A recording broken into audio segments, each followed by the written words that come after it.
Pricing has been something of a sore topic for gamers over the past few years, ever since the introduction of the $70 price tag. An example being, Ubisoft recently caught themselves in some hot water because their $130 edition of Star Wars Outlaws. The reality is that inflation continues to rise and employers aren't adjusting wages to match the decreasing value of our dollar. So to some degree, I empathize with the everyday gamer. But on the flip side of things, game development costs are through the roof, and I said earlier I only empathize to some degree with gamers because the reality is that most of you aren't buying new games anyways. Unpopular opinion, that $130 edition Outlaws is crazy considering you only get some skins and bonus missions, but I never understood the deep hatred for the $70 game. Now before you get mad, just hear me out. I do not want to pay more for anything, but I think the outrage on $70 games is a bit fake, seeing as most of you don't even play new games. What do you mean by that? Studies have shown 60% of gamers play games that are 6 years or older on average, and of the 40% who do play new games, they aren't even necessarily new. In this study, they counted new games as 1 to 3 year old games, meaning we don't even know how many of you are actually copying games the year they come out. Now, there's nothing wrong with playing older games, but what it does tell me is that most of you aren't buying games when they drop. You're waiting till they're 30 or 40 bucks, so why is there so much emphasis on this $70 price tag? There's no way you can convince me you're buying these games at these lower prices solely because they are lower prices. That's one of many reasons. People are buying these games later due to a lack of time for a multitude of reasons. School, work, family, or you're just addicted to one of those 6-year-old live service games mentioned earlier in that article, such as Roblox or Fortnite, so you don't have time to commit to a new single-player adventure. Not to mention, when I was a kid in the 90s, there was no standard pricing structure for games. One game might be 40 bucks and another might be 70. Keep in mind, this is back when the dollar held more value, so if you adjust that $90, $70 for modern inflation, we were paying almost $150 for a game. So technically, the price of games has barely gone up, but the cost of developing one has. I think the real solution is that the gaming industry needs to take a real hard look in the mirror and ask themselves, who told them every game needs to be the next big blockbuster open world game with the best graphics on Earth 1, 2, and 3? And yes, gamers do expect more these days, but that's not all our fault. Some of that excess spending falls on these suits and developers choosing to make every project overly ambitious, leading to more hiring and costs. I think the industry needs to get back to making smaller games in scope. I mean, musicians don't drop albums all the time. Sometimes they just drop singles, mixtapes, or EPs, and that's okay. Lowering the cost of game development will allow for more experimentation and creativity because the risk is lower when less money is involved. Smaller scope games also mean it's less likely that we'll see microtransactions because once again, publishers won't feel as pressured to make their money back. Then again, I could be wrong on that last point, seeing as CEOs are greedier than ever for no goddamn reason. Whether you agree or disagree, I would love to hear your feedback in the comments below on what the solution for this all is. All I ask is that you keep it respectful. Now, if I could, I would like to turn your attention to the real topic of today's video, tipping culture. It's a thing that's not prominent in most of the world, but I don't live in most of the world because I live in America.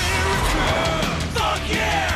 See, here in America, for some odd reason, it's legal for restaurants not to pay their servers a living wage, so instead, waiters are forced to live off the tips of the people that they serve. Since I was a kid, this has been a thing, but in the last 5 to 10 years, something new has emerged. Many refer to this new phenomenon as tipping culture. Americans went from tipping for service to tipping for no goddamn reason, which is a shame because we all know the only tipping that really matters is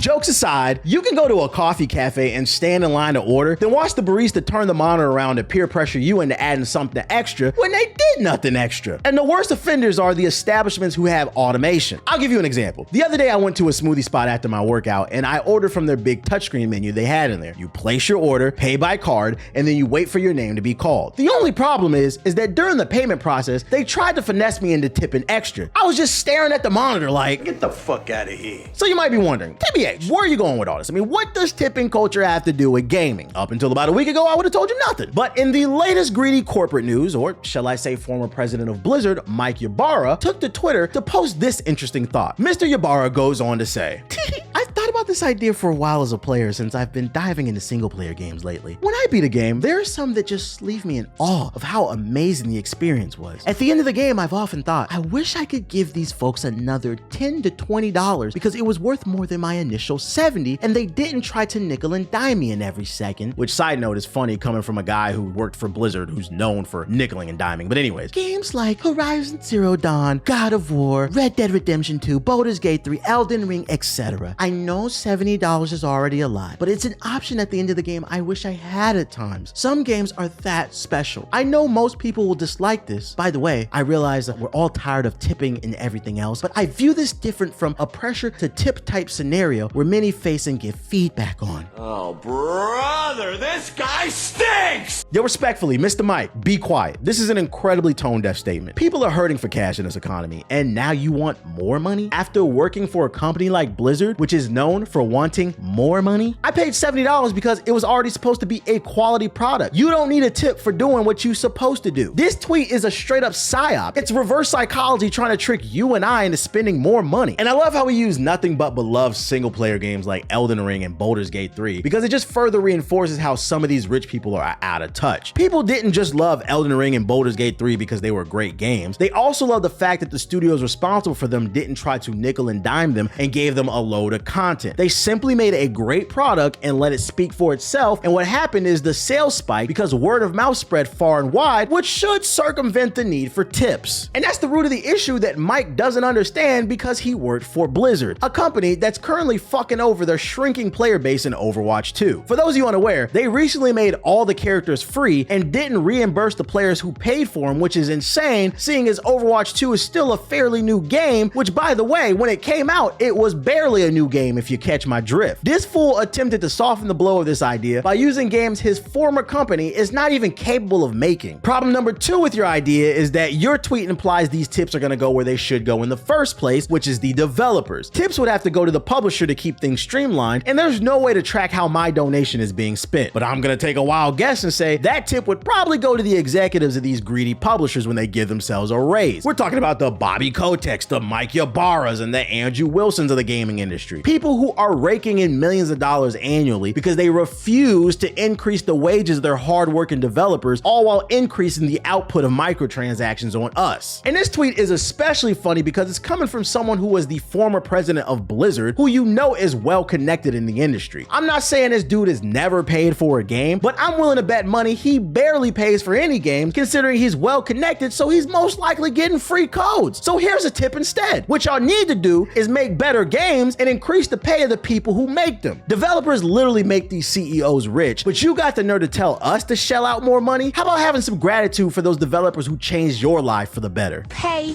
what you owe. So I say all that to say this. First and foremost, I don't advocate for the harassment of any game developer or executive. That's corny. We're just talking about video games, and don't ever forget that. That being said, if you do have concerns and critiques you want to voice, then I'm gonna encourage you to start learning the names of people who are really affecting our games. It's not enough to learn the community managers of games on social media. Instead, you need to learn the real shakers and movers to voice your opinions too. The Andrew Wilsons, the Phil Spencers, and the Jim Ryans of the industry. Quit shouting into the void that is the social media page of your favorite video game. Those pages usually have tons of followers and are managed by a PR person who can only do so much. The benefit of learning these CEOs' names is that the ones that are on social media, they usually have lower follower counts, so if you tweet them, it's a higher probability you'll be seen. Just keep in mind to keep it respectful because once again, I don't advocate for the harassment of anyone online. And while you get together your list of gaming's biggest corporate thugs, do me a favor and click the card you see on the screen right now. That'll take you to a video I did about Ubisoft. For those of you unaware, they've been deleting games people paid for off of their account and people are mad. Yeah, it's been a hot topic of discussion. So if you want to learn more, click the card on the screen.